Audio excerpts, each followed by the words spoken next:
So match 36 Pakistan versus Ireland at Florida நடந்து முடிஞ்சிருச்சு மக்களே. ஒரு வழியா லாடர் ஹில் ஃப்ளோரிடால மேட்ச் நடந்துருச்சு.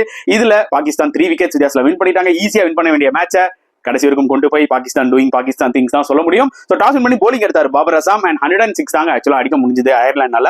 இதுல வந்து பாத்தீங்கன்னா ஒரு ஸ்டேஜ்ல 32 for 6 இருந்தாங்க. அங்க இருந்து ஒரு 40 runs partnership from Delaney and market. அப்புறம் லாஸ்டா ஜோஷுவா லிட்டில் ஒரு 22 ரன்ஸ் ஆட் பண்ணாரு. அதனால தான் 106 அவங்களால அடிக்க முடிஞ்சது. போலிங் வைஸ் எடுத்துக்கிட்டீங்கன்னா ஷைன் அஃப்ரிடி கலகிட்டாருங்க. ஆனா இதுக்கப்புறம் வளர்மதி வயசுக்கு வந்தா என்ன வரலனா என்னன்ற மாதிரி இந்த மேட்ச்ல பெர்ஃபார்ம் பண்ணி என்னங்க பிரயோஜனம். முக்கியமான மேட்ச்ல போட்டு விட்டாரு அண்ட் அமீரும் நல்லா போட்டாரு அண்ட் இமாத் வசீம் டக்கரா போட்டாருங்க. 3 விக்கெட் எடுத்தாரு 3 ஓவர்ல வெறும் 8 ரன் கொடுத்து. அண்ட் சேசிங்லாம் நல்லா தாங்க போயிட்டு இருந்தது பாகிஸ்தானுக்கு.